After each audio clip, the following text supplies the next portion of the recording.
Hey everyone, welcome to the second podcast of Mind Makers. Today with me are Pramod Kumar Boravalli and Sunanda Vashisht as always. How's it going, guys? Good, thank Good, you. thank you. And first of all, before we start the podcast, we would like to thank you for the kind words that you all had to say for our launch.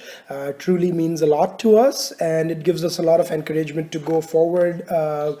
Provide solution-based articles, have debating points, and basically provoke thoughts. So, what do you have to say, Sunanda? No, I think I heard some good things about the article. About the articles that we had. I think the piece on Indo-US defense cooperation was very well received, and so was this piece, which I was thinking will many people will not like as much or will not think much about, but it turned out to be the best liked piece, and that was Fred Steller's piece on how I became a Hindu. And many people loved the fact that it was very positive and spoke about positive aspects without deriding anybody, and that's what people loved Yeah, about and it. And in any case, the site is about solutions, and it's not about much about criticisms, yeah. criticisms. And even if it's criticism, it is positive criticism. Yeah, but well, it was liked so much that we are featuring part two of the piece this week. So along with Yeah. two new pieces as well. So there'll be 3 to 4 new pieces this week that'll be featured. So yeah, you're saying something, And Pramod? and what my friends and people who have seen the website kept talking about is that there are certain aspects which typical portals or I would say media outlets might not cover, which are essentially talking about projects in progress. People would like to know if there's some new initiative that talks about waste management or healthcare, or for that matter any project that has already taken off that needs attention from the powers to be. And we by articulating our writers' viewpoints in a positive manner, they probably may not be great writers, but they have great material. Right. And that is the feedback we were getting, that the editorial part is also an important good feedback that I was receiving. Yeah. And unlike what most people think, that most people are interested in sensation, my personal experience has been that beyond a point, most people really are interested in the meat. Most people are interested in what we are giving them. Beyond the sensation, most people want to know what are the solutions, what are we suggesting to people.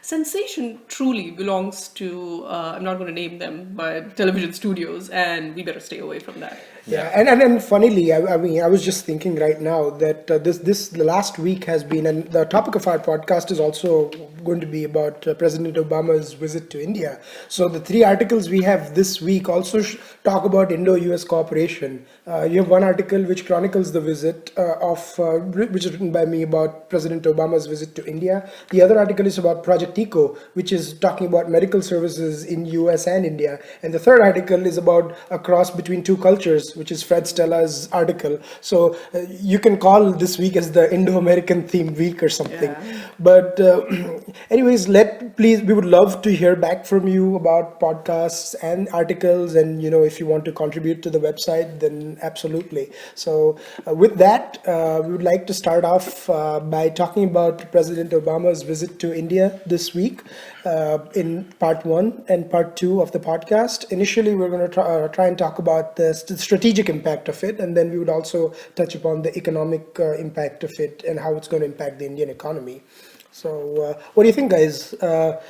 Excellent in optics, pretty good in substance as well, and almost like it was undoing some of the damage that was done in the last 3 or 4 years. Do you think so? Optics wasn't a whole lot different than what has been happening in India every time American presidents have visited, if public memory is short. But if people remember when George Bush Jr.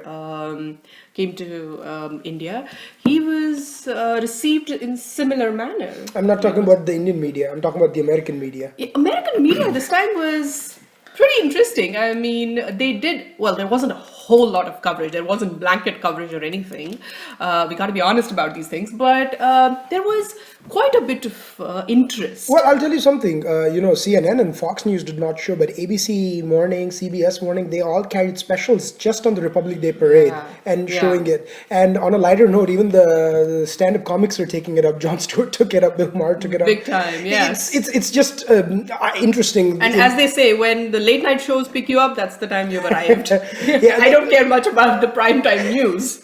The last 6 or 7 years, I mean, we've been all watching. I've been in US for the last 7.5 years, and you guys have been here for a longer time than I have never seen so much interest in an American president's visit to India or vice versa. And I remember you telling me a local Houston news, Yes. FM covered radio. it. Yeah, they were profiling the nuclear deal, and then they were profiling Prime Minister Narendra Modi, which was a shocker. I know. In a place like Texas, where people don't even know that there are 49 more states, for them to be talking about nuclear deal is a big deal. Come on, Texas is awesome though.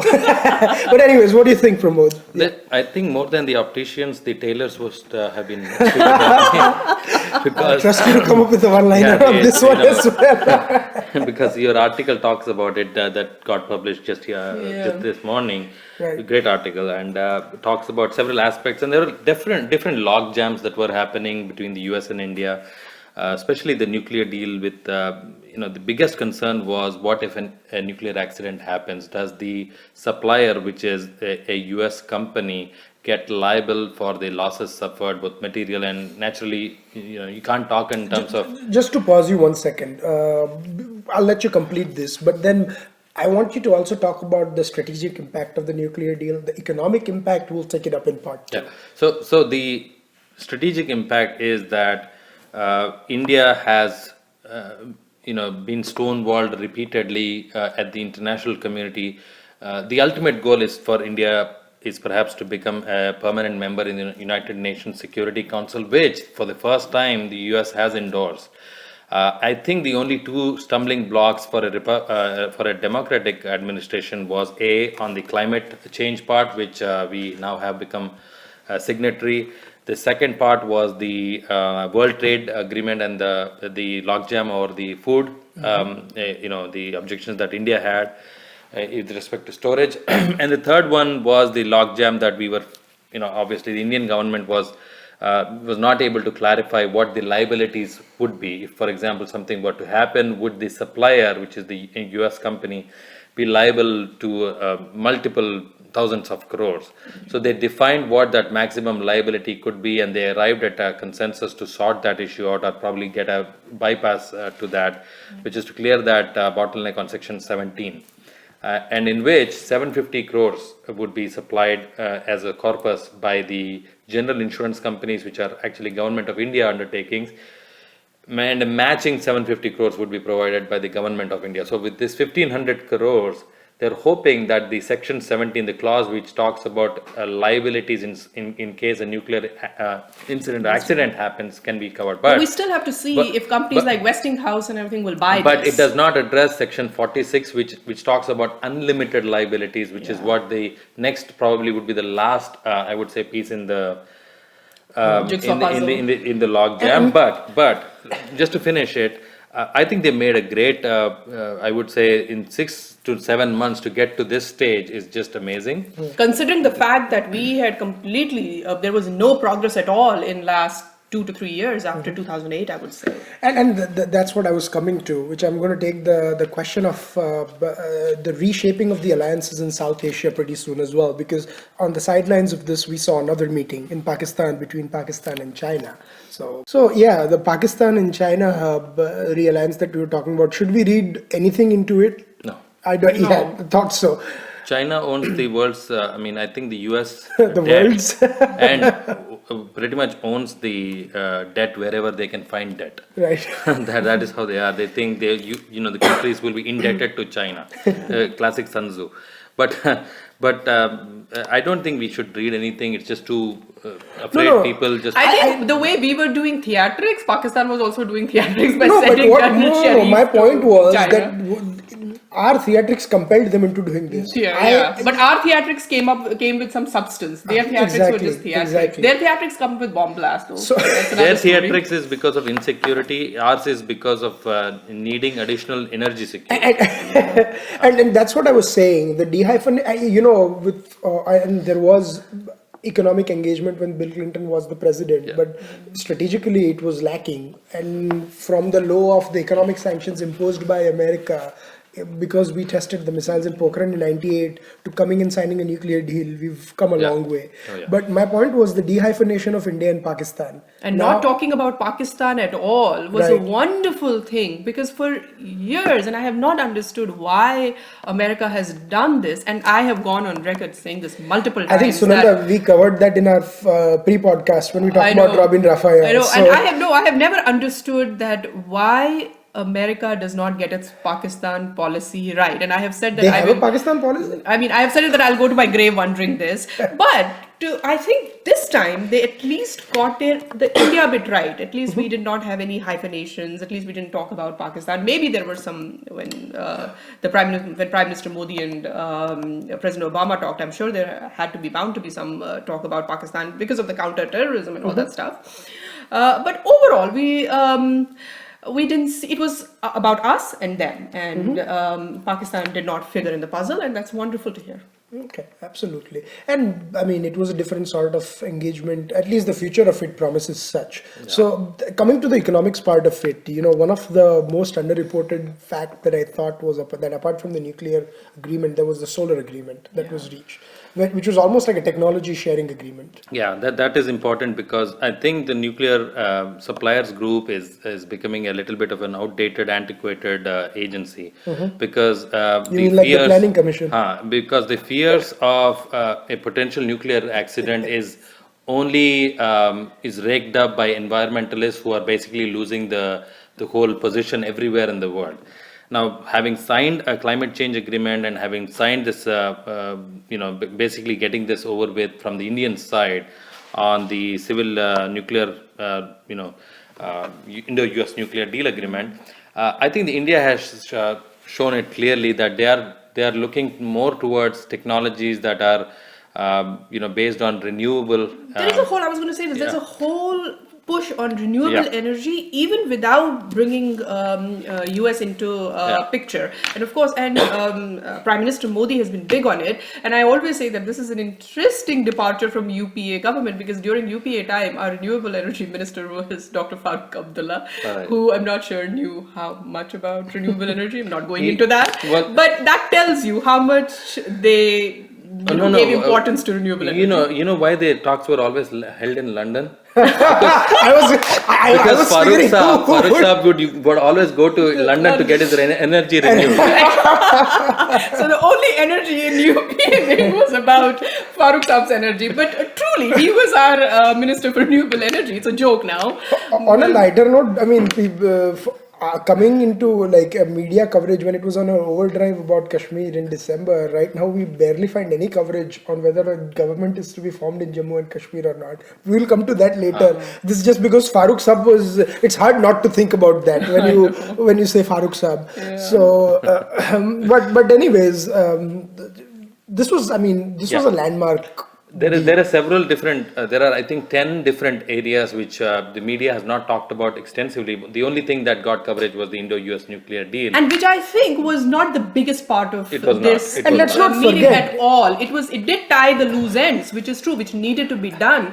But overall, the push on solar energy and renewable energy and clean energy, I think was the biggest part of the puzzle. And Obama, like I often say, he's not a lame duck president. He's a storybook, liberal, democratic, I would say bordering on socialist president, because his agenda is to get the State Department happy, which is to take care of the climate change issues, to take care of the liability issues. His business side of it, which is to have, there is $2 trillion of surplus cash that the US is sitting on. Now, people As don't far talk as about this that. argument about lame duck president is concerned, for India it doesn't matter. It may be a matter of concern for domestic policies, but for India it doesn't matter for a simple reason. Even if the foreign policy moves out of White Yeah. House to Congress, the Republicans are very, very happy about doing business with No, India. but- In fact, the first statement came from Senator McCain that he was very happy about this, the talks that were happening and the deals that were happening. So whether the White House is forming a policy or Congress is forming a policy, India stands to gain. Absolutely, and the often repeated so-called criticism that Obama is also looking to use more of the executive powers versus also Modi now trying to convene a joint session of parliament and all that, both negate themselves because from the international side, the US is not going to ask India any question if a certain legislation goes through a joint session because it is needed. It is what it is And needed. who knows that more than Obama? Oh yeah. So there was an executive meeting, which means that the discussion on executive powers. Who knows more than Obama what it takes to get to work with the opposition? Absolutely. But this is the thing. Obama had the Senate and the House in 2008 to 2010. So all this criticism about the opposition blocking the legislation, that could have been done in the first 2 years. Yeah. They were not done. They lost the House in 2010. And And I don't think Republicans mean business with India, and I don't think they are going No, to but block this was what I was coming on, that the foreign policy has been excellent from the Narendra Modi government. Yeah. But if they want to win elections and reclaim the mandate in 2019, their domestic policy, especially on the economic front, has to be in order. What I like about Narendra Modi talking about foreign policy is that he does not think about friends and foes like we typically used to think, and which was a Nehruvian, legacy for us. So and so is a friend, and so is a foe. We are part of blocks or something. Narendra Modi has completely gone out of it. So here, President Obama departs for India, and there our foreign minister Sushma Swaraj departs to China. We don't care about these things. Everybody, we will just look after our permanent interests. Well, I we don't don't know. have any permanent friends or foes. We will, wherever we are, we stand to gain, we will work with them. Well, with Nehru's case, I think it was more like the non-aligned thing. We had neither friends nor foes. Yeah, and we just we had a was a very mess. confused approach that, you had one way he was hobnobbing with China on a personal front, but then also that you didn't want to anger a particular power. And remember I how think it they was say more- that India follows, when traditionally textbooks will tell you India follows mixed economy, which is neither socialist nor capitalist. Well, which is a joke. Used to be a joke. We also used to follow mixed foreign policy, which was neither here nor there. So we have No, and what I'm glad is initially when he started this alignment, people were like, oh, it's a look east policy and something. No, he's engaging with the West as equally as he was a great success in the G20 summit with Australia, with US. And that's how it should be. It should not be that we are preparing one front to take on the other front and so forth. We cannot afford that, and modern foreign policy should not be about that. Modern foreign policy should be about engaging with everyone. So- we are not here to create blocks, and I think that whole creating blocks is a Cold War phenomena that should be gotten rid So of. to wrap it up, any closing comments on this? Well, both the economies are growing. The only two economies that are actually on opposite sides of the globe, which are counter magnets for several different political, economic reasons and also social reasons. It's better that India and the US both cooperate on several different fronts and act not act counterproductive to each other on any of Yeah, them. I just hope that the industry follows up now, both in India and United States. Hopefully, and when in a couple of months from now or something, we might do a follow up on this. We should, yeah. Yeah, and we'll see, and we'll have more exciting things to talk about, probably after the budget or something. Yeah, that would be interesting. Yeah, let's see. Anyways, now moving on to part 3. So guys, this week we had some interesting news coming on the domestic political front. The Jayanthi Natarajan, the infamous Jayanthi Natarajan letter, which was written in November, I think, Yes, of last and year. finally we know what Jayanthi tax is all about. I guess we all knew, but finally comes straight from the horse's mouth. No, I think I think it was more about where the tax was delivered. That's what came from the horses. No, I don't know why she decided to declare that day as her political Jayanti. Somebody said it was Martyrs' Day. I know, but why did she do that? I know that she kept on talking about her political family for 4 decades, 5 decades. Somebody went to jail and all that. But at the same time, if she did not want to clear a project or wanted to clear another project, there is always a rule book that she has to follow, as set by the constitution. It has to go through a cabinet note of approval. If the cabinet approves, then it goes forward. As far as I understand, I think she indicted herself more than she indicted anybody else. It was a very big confession, and ended up, probably showering ourselves with petals.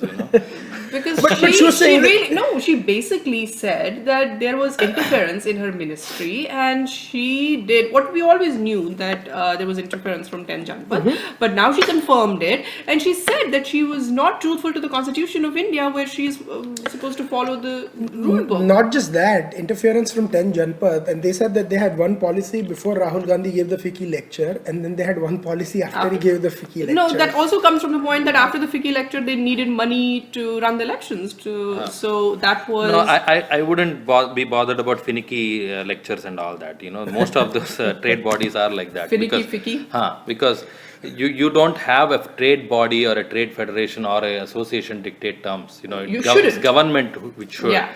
Upon due consultation from their side. But at the same time, what bothers me a little bit is that environmental norms are dictated basically by scientists and people who have spent a lot of years in research and based on reports that they would have obtained on similar type of topography, or somebody mines a huge mountain, what happens to the ecosystem or ecology of that area. I am also surprised that she talked about interference by NGOs who would probably get some sort of a weightage upon recommendation by the then Vice President of the Congress Party, or is he still presently the Vice President? Yes, He is. He's a perennial president in waiting. No, virtues and Also vices. from NAC, she also talks about NAC and Sonia Gandhi's cabinet, so to speak. The That was kitchen a real, cabinet. that was a real cabinet, and they bringing in recommendations. What this really puts the spotlight on is that this whole charade about Rahul Gandhi being the sipahi of tribals or being the face of the poor was all but charade. I mean, there was nothing to it.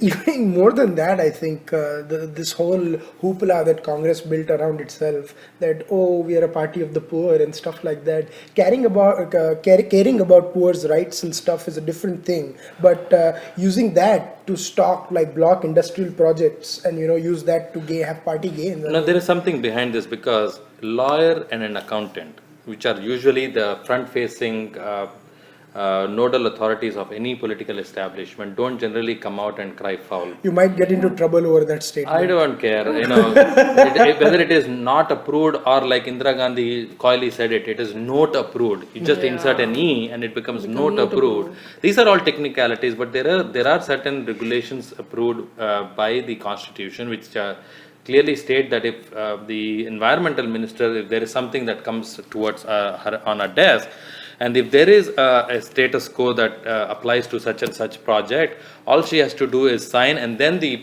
Prime Minister countersigns upon receiving feedback from the cabinet committee.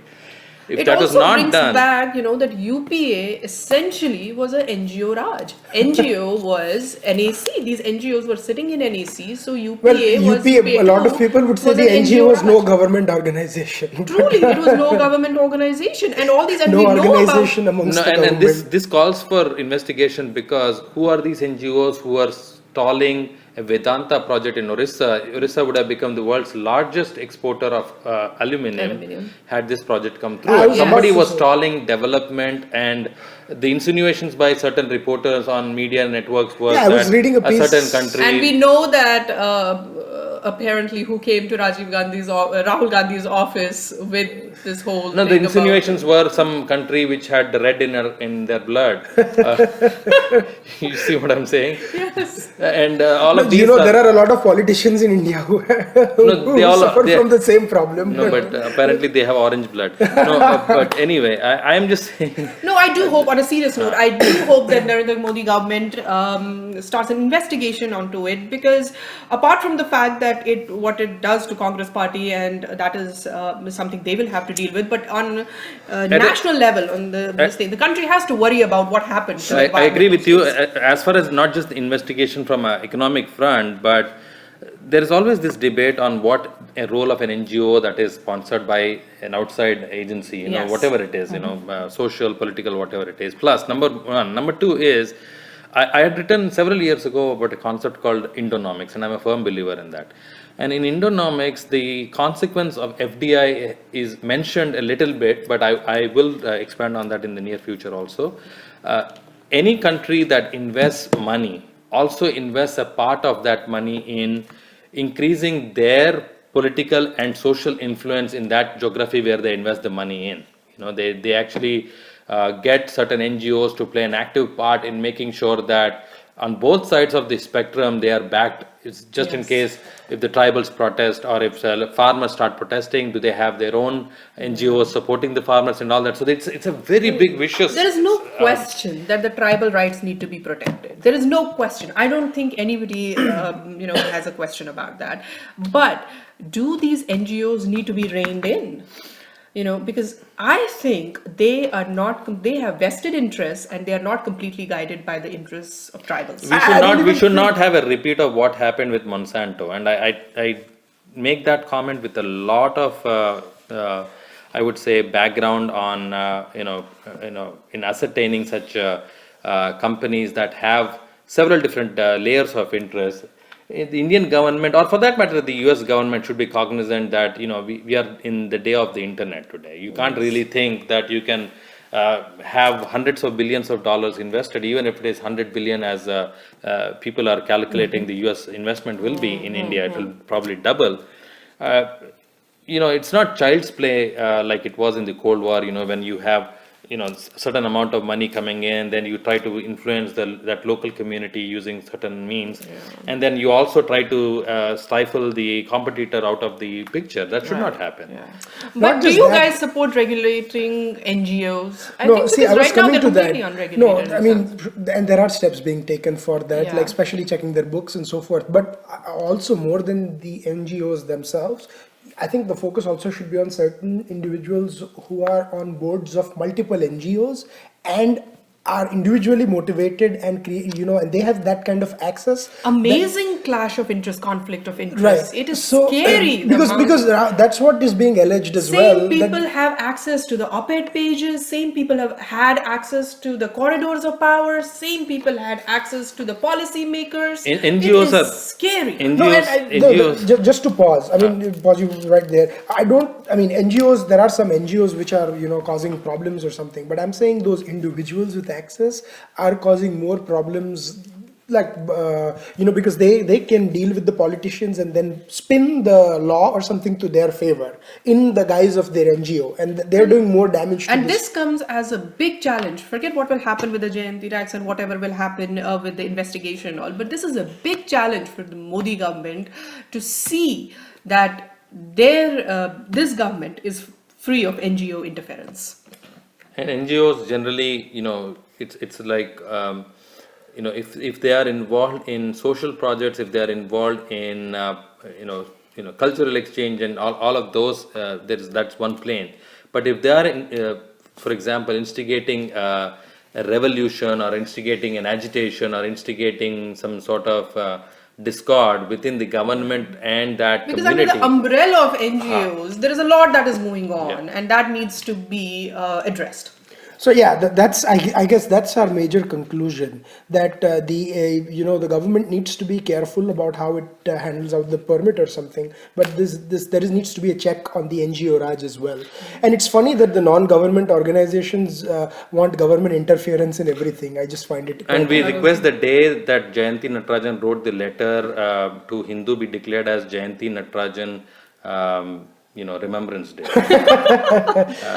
Well, there are a lot of theories on that. But anyways, we'll take many more of these topics in the future. Please keep listening. Please follow us on Twitter at MYIND Makers. You can follow me, Pramod or Sunanda at our individual accounts as well. Please keep logging in, and we would love to hear back from you. Take care and see you guys next week. Thank